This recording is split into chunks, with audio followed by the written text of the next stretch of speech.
भाजपा प्रदेश अध्यक्ष किरण सिंह देव ने आखिरकार अपनी कार्यकारिणी का गठन कर लिया। भाजपा ने उनके परफॉर्मेंस को ध्यान में रखते हुए दोबारा प्रदेश अध्यक्ष की कमान 8 माह पहले सौंपी थी। 8 महीने बाद वो अपनी कार्यकारिणी बना पाए। इस कार्यकारिणी में युवाओं पर ज्यादा दांव खेला गया है। नई कार्यकारिणी में कई नाम चौंकाने वाले हैं। पुराने 22 पदाधिकारियों को निगम मंडल आयोग में स्थान मिलने के बाद संगठन में नई नियुक्तियां हुई हैं। कई वरिष्ठ नेता जैसे भूपेंद्र सवन्नी, संजय श्रीवास्तव, संदीप शर्मा को अन्य जिम्मेदारियां दी गई है।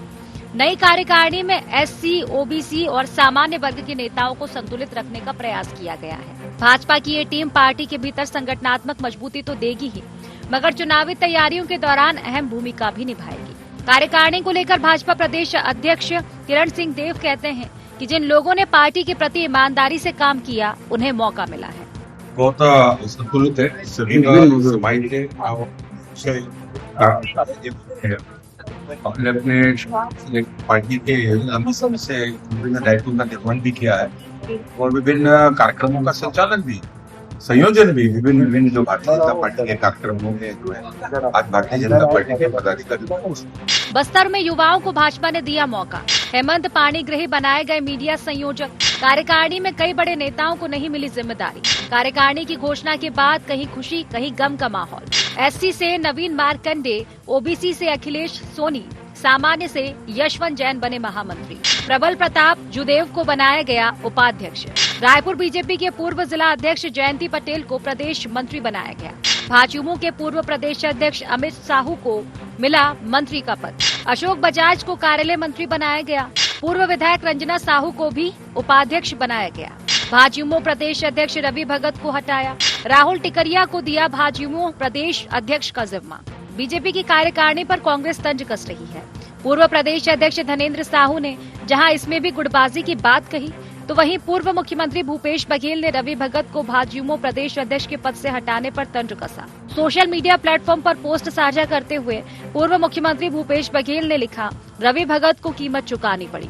छत्तीसगढ़ भाजयुमो प्रदेश अध्यक्ष रवि भगत ने अडानी संचार विभाग के प्रवक्ता से डीएमएफ और सीएसआर में भ्रष्टाचार को लेकर कुछ सवाल खड़े किए थे, तो कांग्रेस के बयान पर संजय श्रीवास्तव ने पलटवार करते हुए कहा कि 2.5 साल में दीपक बैज अपनी टीम नहीं बना पाए। वो आरोप लगा रहे हैं, हमने 11 महीनों के अंदर सदस्यता, सक्रिय सदस्य, सब कुछ करते हुए कार्य किया। कांग्रेस में गुटबाजी है, इसीलिए उन्हें लगता है कि सभी दलों में गुटबाजी होगी। जो गुटबाजी और लड़ाई झगड़े बड़े पैमाने पर भारतीय जनता पार्टी में है, वो स्पष्ट इसमें झलक दिखाई दे रहा है। बहुत अधिक आज ये लोग गुटबाजी और झगड़े में ही ले देकर बना पाए हैं। कार्यकारिणी आई है और सबकी निगाह जो उसमें जो नाम छपे हैं, जो नाम आए उसकी चर्चा नहीं है। रवि भगत का नाम सब लोग उसमें ढूंढ रहे थे कि रवि भगत कहाँ है। उसको अध्यक्ष, भारतीय जनता युवा मोर्चा के अध्यक्ष पद से हटा दिया गया और कार्यकारिणी में कहीं भी उसको स्थान नहीं मिला। माननीय प्रदेश अध्यक्ष किरण सिंह देव जी ने अपनी एक नई टीम का ऐलान किया है। मुझे लगता है इस टीम के अंदर में सभी प्रकार के लोगों का, सभी वर्गों का समावेश है।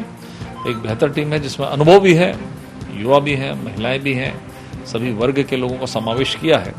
तो मुझे लगता है एक बेहतर टीम है और निश्चित तौर पर आने वाले समय में संगठन के सभी कामों को ये बेहतर तरीके से करेंगे। भूपेश बघेल जी अपनी चिंता करें तो ज़्यादा बेहतर होगा। अपनी लुटिया डूब रही है, कांग्रेस की लुटिया डूब रही है। ये कोई कांग्रेस पार्टी नहीं है कि जो गांधी परिवार की सेवा करेगा वही सामने दिखाई देगा। मुझे लगता है कि बीजेपी को समझने की ताकत न तो भूपेश बघेल में है न कांग्रेस के अंदर में है। भारतीय जनता पार्टी की नई कार्यकारिणी की घोषणा हो चुकी है। पार्टी अपने संगठनात्मक ढांचे और तय मानकों के अनुरूप ही कार्यकारिणी का विस्तार करती है। इसी कड़ी में किरण सिंह देव की नई टीम सामने आई है। हालांकि इस घोषणा के साथ ही संगठन के कुछ पुराने और सक्रिय चेहरों को जगह न मिलने पर असंतोष की हल्की झलक भी देखने को मिल रही है। भले ही ये नाराजगी खुलकर सामने न आई हो, लेकिन भीतर खाने की इसकी चर्चा जरूर हो रही है। रायपुर से अद्वैत नाइक की रिपोर्ट।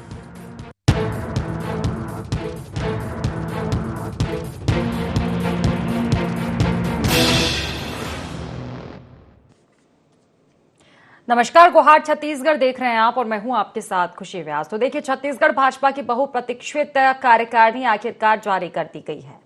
प्रदेश अध्यक्ष किरण सिंह देव की नई टीम में अनेक नाम देखने को मिले। कार्यकारिणी में युवा चेहरों को ज्यादा तवज्जो दी गई है। वहीं नियुक्ति के बाद संगठन के भीतर कहीं खुशी और कहीं गम की स्थिति देखने को मिल रही है। वहीं दूसरी ओर अगर सियासत की बात करें तो वो तो बदस्तूर सभी विषयों पर जारी रहती है। कांग्रेस को इस सूची में गुटबाजी नजर आ रही है, लेकिन छत्तीसगढ़ भाजपा की नई टीम सियासी गणित बैठाने का फॉर्मूला है या पावर बैलेंस का खेल। तो आज इसी को लेकर हम चर्चा करने वाले हैं, लेकिन उससे पहले गुहार पॉइंट्स जान लेते हैं। नई कार्यकारिणी से कितना मजबूत होगा बीजेपी संगठन? युवाओं पर भरोसे से पार्टी को कितना मिलेगा फायदा? कार्यकारिणी में कितना रखा गया जाति और क्षेत्रीय समीकरणों का ध्यान? बीजेपी की कार्यकारिणी पर कांग्रेस क्यों लगा रही गुटबाजी का आरोप?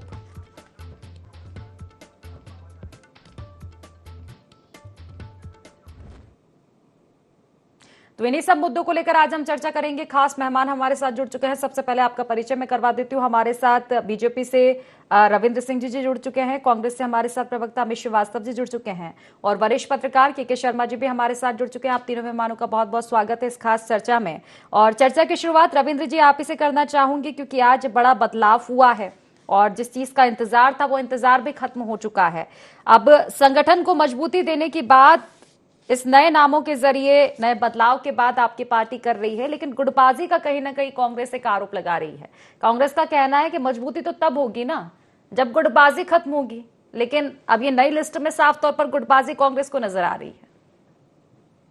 कांग्रेस का सूचना तंत्र कहां से आता है कि गुटबाजी की बात करते हैं? इतने इनका सूचना तंत्र अच्छा होता तो इनके ऑफिस से दीपक बैच की मतलब मोबाइल चोरी नहीं होती। यदि इनका सशक्त होता तो इनका सूचना तंत्र कहीं कोई गुटबाजी नहीं है और कहीं खुशी कहीं गम का भी माहौल नहीं है। सर्वत्र खुशी का आलम है। सभी ने जो क्या कहते हैं जिम्मेदारी दी है, सभी को सोच समझ के दिया गया है। युवा है, अनुभवी है, सभी का समावेश है। वो तो हमारी टीम है, हमारी मतलब वो है, हमको चयन करने का अधिकार है। अब कांग्रेस को इसमें क्या आपत्ति है भाई? अरे हमने तो टीम का भी गठन कर लिया। आपके तो हम दीपक बैच प्रदेश अध्यक्ष के अलावा दूसरे का नाम ही नहीं जानते। आप अपनी टीम को खोजिए टेलीस्कोप से और उसको धरातल पर लाइए। दूसरी बात, भूपेश बघेल जी बड़े रवि भगत जी का नाम ले रहे थे, बोले डीएमएफ में उन्होंने भ्रष्टाचार को उजागर किया। कोई भ्रष्टाचार को उजागर नहीं किया डीएमएफ में। उनकी आपत्ति ये थी कि डीएमएफ का समान वितरण हो जाए। ये पार्टी फोरम की बात थी, कोई बहुत बड़ी बात है क्या? और उनको हर चीज में मतलब मीन मेक निकालना है। तो कांग्रेस की संस्कृति हो चुकी है, उनकी विचारधारा बन चुकी है कि मीन मेक निकालना है। मैं फिर कह रहा हूँ, बहुत संतुलित और बहुत शानदार टीम है। युवाओं को मौका मिला है, हम तो प्रयोग करते हैं और हम यदि नए लोगों को दे रहे हैं तो सीधी सी बात है उन पर भरोसा है। कांग्रेस भी कर ले भरोसा, क्या दिक्कत है? वो तो जैसे अपने राष्ट्रीय अध्यक्ष एक दो लोगों के अलावा इनको दिखता नहीं है, राहुल गांधी, प्रियंका गांधी, सोनिया गांधी या एक आध कभी कभी अपवाद के रूप में मल्लिकार्जुन खड़गे, वैसे टाइप की इनकी टीम रहती। भारतीय जनता पार्टी में हिम्मत है प्रयोग करने का, लोगों को परिवर्तित करने का, अवसर देने का, तब संगठन चलता है और इस संगठन शानदार काम करेगा। कांग्रेस अपनी चिंता करे, हमारी चिंता मत करे। मैं फिर कह रहा हूँ, कहीं खुशी कहीं गम का नहीं, सर्वत्र खुशी का आलम है, कहीं कोई विवाद की स्थिति नहीं है। अमित जी, विवाद की स्थिति है नहीं, लेकिन दिखाई का आखिर दे रही है। देखिए, बीजेपी का तो साफ तौर पर कहना है मजबूती के साथ खड़े हो चुके हैं और आगामी जो समय रहेगा वो भी मजबूती के साथ संगठन नजर आएगा। बाकी अगर आपकी बात वो कर रहे हैं तो वही यही है कि परिवारवाद से तो पार्टी निकल नहीं पा रही है बाहर, तो उन पर फिर क्या ही तंज कसिएगा? सबसे पहले तो आज नई कार्यकारिणी को बधाई और शुभकामनाएं देना चाहता हूँ कि जिनका नाम आया है कहीं ना कहीं उसमें लोग ऐसे हैं जो हमारे साथ डिबेट के कारण मित्र भी हैं, तो मैं पहले तो उन्हें बधाई देता हूँ और शुभकामनाएं देता हूँ। देर आए दुरुस्त आए खुशी जी, लेकिन कहते हैं ना कि इंसान की अकड़ तो वाजिब है जनाब, क्योंकि पैसे आने पर तो बटुआ भी फूल जाता है। और रही बात, अभी मेरे काबिल मित्र रविंद्र जी कह रहे थे, तो मैं आपको कहना चाहता हूँ बीजेपी का अंदरूनी बटला है। अभी वो कह रहे थे दीपक बैच जी की कार्यकारिणी, देखिए अभी तो आपने संगठन ले दे के संगठन में नियुक्तियां दी हैं और संगठन की नियुक्तियां में कुछ नाम तो ऐसे हैं जो बीजेपी के नेताओं को भी लग रहा है कि ये नाम कैसे आ गए और कुछ को ऐसा लग रहा है कि इनके नाम कैसे छूट गए। मतलब दो चीज हो गई है। बीजेपी के नेता आज स्वयं सोच रहे होंगे कि आज उसी प्रकार से बीजेपी एक क्लासरूम की तरह हो गई, जहां पर प्रिंसिपल और क्लास टीचर सबसे शांत बैठे व्यक्ति को मॉनिटर बना देते हैं। उनको लगता है कि ना तो ये बोलेगा ना कुछ करेगा, इसे मॉनिटर बना दीजिए। दूसरा, बहुत से ऐसे लोगों को मौका मिला है जो लगातार काम करते हैं, लेकिन बहुत सारे ऐसे लोगों को भी मौका मिला है जो परिश्रम कम और परिक्रमा ज्यादा करते हैं। दूसरा, रवि भगत का नाम हटना और उन पे एक्शन होना, कहीं ना कहीं एक आदिवासी युवक ने जो वहां पर आवाज उठाई थी, उनका पद से हटाना निश्चित तौर पे 3 करोड़ छत्तीसगढ़ियों के बीच में चर्चा का विषय तो है खुशी जी। पर लेकिन पुराने नेता भी आज सोच रहे होंगे जो नहीं बन पाए कि अगर काश हमने भी संगठन की जगह अगर कोई नेता को पकड़ लिया होता, अगर हम भी कोई गॉडफादर बना लिए रहते तो आज हमारी भी ताकत रहती और हमारा भी लिस्ट में नाम होता। लेकिन मैंने फिर कहा, ये बीजेपी का अंदरूनी मैटर है। हमारे रविंद्र भाई को बधाई कि बहुत दिनों बाद बहुत प्रतीक्षित आपकी संगठन की लिस्ट तो आ गई, और मैं अग्रिम शुभकामनाएं देना चाहता हूं कि छत्तीसगढ़ में बहुत काम इफेक्ट हो रहा है। शिक्षा मंत्री भी आपको बनाना है। बृजमोहन अग्रवाल जी के जाने के बाद आप शिक्षा मंत्री नहीं बना पाए हैं, मुख्यमंत्री जी हैं शिक्षा मंत्री जी, और आप मंत्रिमंडल का गठन नहीं कर पाए हैं। मैं फिर अभी केंद्र में नहीं जाना चाहता कि 3-3 साल 2-2 साल से आप नड्डा जी का अध्यक्ष बदल नहीं पा रहे। लेकिन खुशी जी, मैं फिर कहना चाहता हूँ कि लगातार जब कहते हैं ना कि जो जितना जोर से मोदी मोदी बोलेगा, उसका लगातार मुझे लगता है कि लिस्ट देख के ऐसा लगता है कि अब उतनी ऊंची कुर्सी उसे मिलेगी। दूसरा, एक और महत्वपूर्ण बात कि बीजेपी में पद मिलना अब आस्था का नहीं, आत्मसमर्पण का इनाम ज्यादा लगता है। तो मुझे ऐसा लगता है कि ठीक है, आपने कार्यकारिणी बना ली खुशी जी, मैं पुनः शुभकामनाएं देना चाहता हूं, क्योंकि जब आदमी कार्यकर्ता कोई भी हो, निश्चित तौर पे जब वो काम करता है तो उसकी अभिलाषा होती है कि वो ऊंचे पदों में बैठे, और बैठना भी चाहिए। कांग्रेस भाजपा एक अलग विषय है, लेकिन कहते हैं ना कि इनके यहाँ उपाध्याय जी ने भी कहा था कि हमारे यहाँ जो बहुत ही वरिष्ठ भाजपा के नेता हैं, प्रवक्ता थे, और उन्होंने कहा था कि हमारे यहाँ परिश्रम से नहीं परिक्रमा से पद मिलता है, और बाद में उनको ही प्रवक्ता पद से हटा दिया गया। तो मैं फिर कहना चाहता हूँ कि कम से कम आप जब, और ये तो आपकी विस्तारित सूची है जो मैंने पढ़ा, विस्तारित सूची है, लेकिन कुछ नाम जो छूट गए हैं, जो जनता भी चाहती थी और हम लगातार हम भी सोचते थे कि ये जरूर बनेंगे, ऐसे कुछ नाम जरूर छूट गए हैं। लेकिन मुझे लगता है काबिलियत को आगे कोई रोक नहीं पाएगा। आने वाले समय में इनको चाहे हुए मजबूरी में, लेकिन इन्हें बनाना तो पड़ेगा। ठीक है, चलिए के शर्मा जी से जान लेते हैं पूरा समीकरण। देखिए शर्मा जी, अब वो परिश्रम से नाम आए हैं या फिर परिक्रमा से आए हैं, लेकिन कुल मिलाकर नाम अब हमारे सामने है, संगठन में जो बदलाव हुआ है। अब आगे की रूपरेखा ये है कि आखिर जो संगठन में बदलाव किया गया है उसमें मजबूती कितनी हो पाएगी, क्योंकि तमाम समीकरण साधे गए हैं जाति क्षेत्र के साथ। खासतौर पर जो एक चीज देखी जा रही है कि नए लोगों को मौका मिला है, युवाओं को इस बार मौका दिया है, तो कैसे देखते हैं आप इस संगठन को? जी, जब भी कोई राजनीतिक दल सत्ता में होती है, राज्य में है, केंद्र में है, तो वहां पे नए लोगों को अवसर मिलता है संगठन में काम करने का। इससे पहले भी जब कांग्रेस सरकार थी तो ओपी चौधरी, केदार कश्यप, इन लोगों को अवसर मिला और बेहतर काम के चलते हुए ये मंत्री तक बन गए। संजय श्रीवास्तव को महामंत्री का अवसर मिला, वो अब जाके नागरिक आपूर्ति निगम के अध्यक्ष बन गए।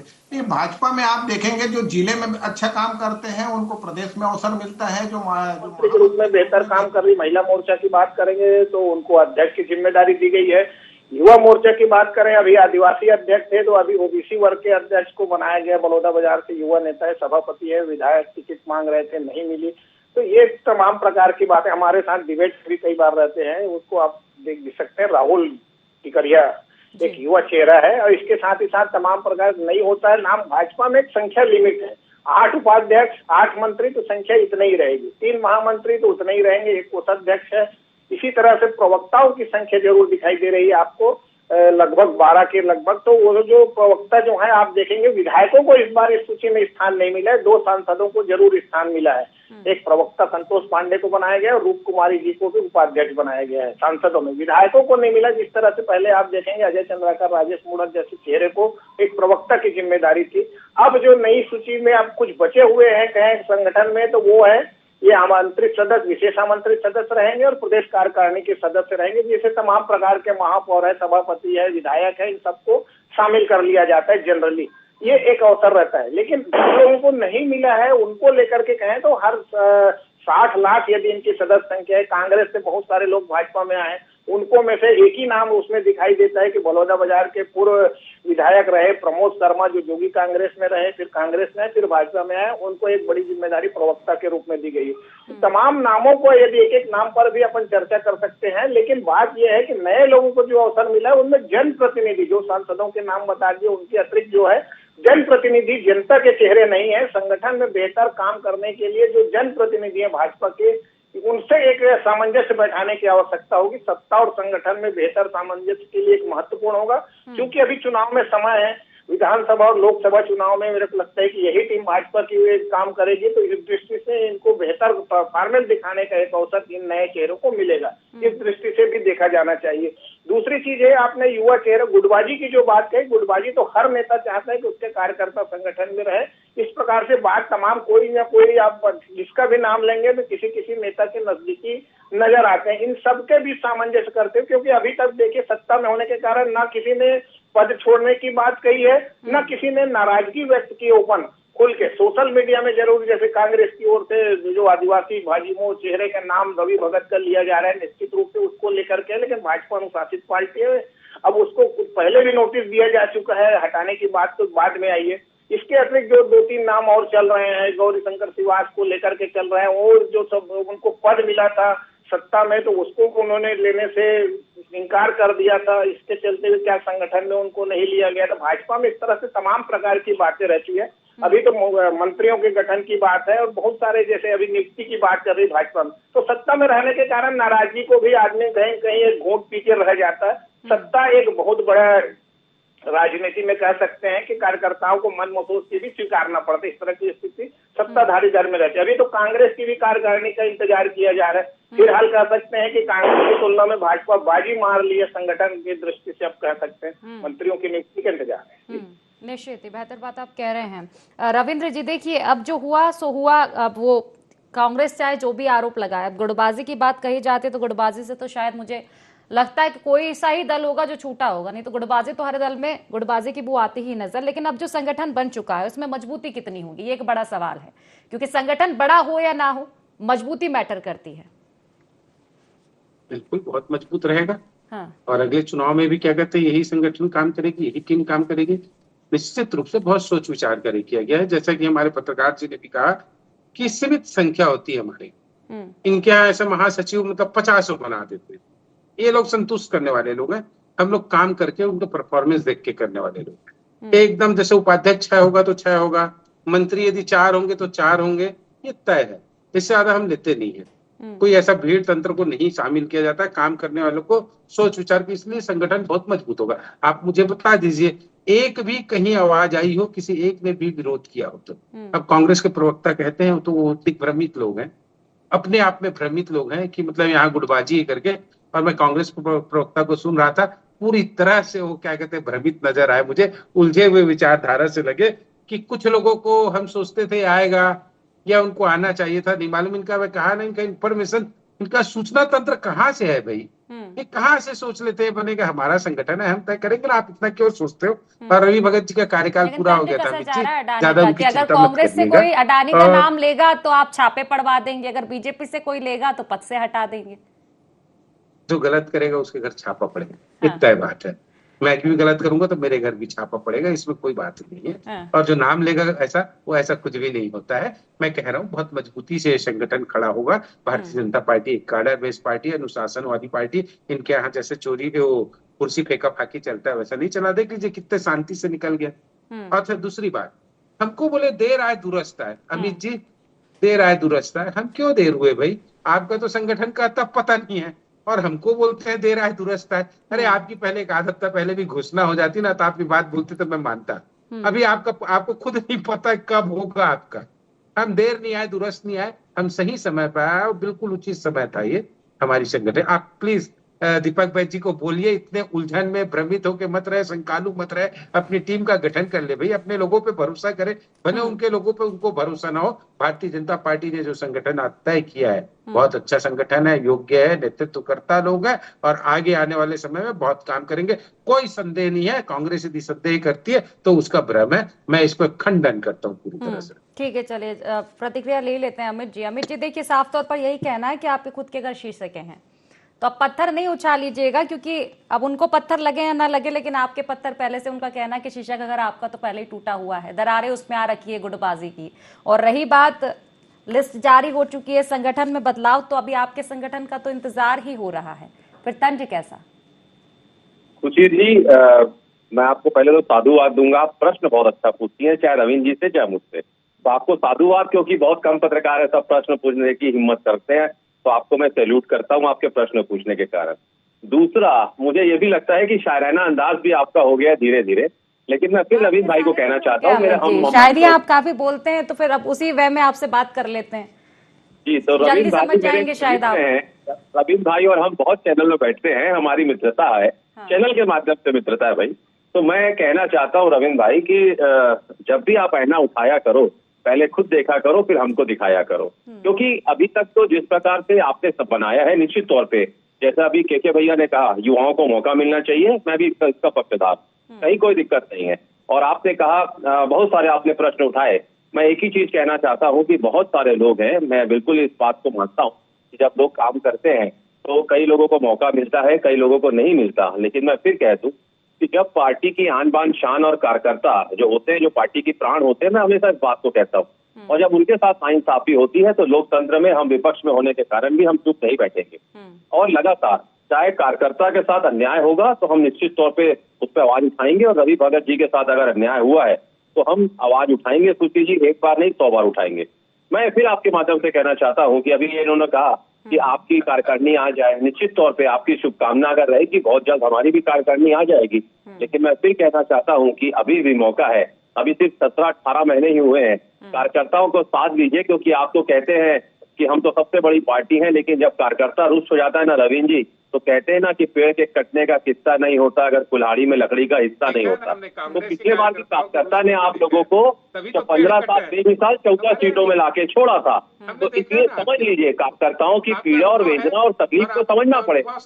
और मुझे तो ये लगता है कि जिस प्रकार की पूरा मैंने जो है ना भाजपा का जो पदों में वितरण का जो फॉर्मूला होता है, मुझे लगता है जो ज्यादा ताली बजाएगा, जो ज्यादा ऊंचा पद पाएगा, जो आवाज नहीं उठाएगा, वो बड़ा पद पाएगा। और मुझे लगता है कि ये पूरी लिस्ट देखने के बाद में कांग्रेस की रीति नीति होगी, एक मिनट, हमारी नहीं है अमित जी, नहीं होता हमारे, हम काम करते हैं, रवि जी सुन है ना। अच्छा, दूसरा, अच्छा आप बोल रहे थे कि जिनको कार्य करने वालों को पद नहीं मिलता, तो हमारे यहाँ जिनका पद नहीं मिला उनके लिए तख्ती लेके आप लोग भाजपा कार्यालय में प्रदर्शन करेंगे क्या कि इसको नहीं मिला भैया बना दो करके? अगर आप ये चाहते हैं तो निश्चित तौर आपने आइडेंटिफाई किया हो तो स्वागत है भाई, करना चाहिए आपको।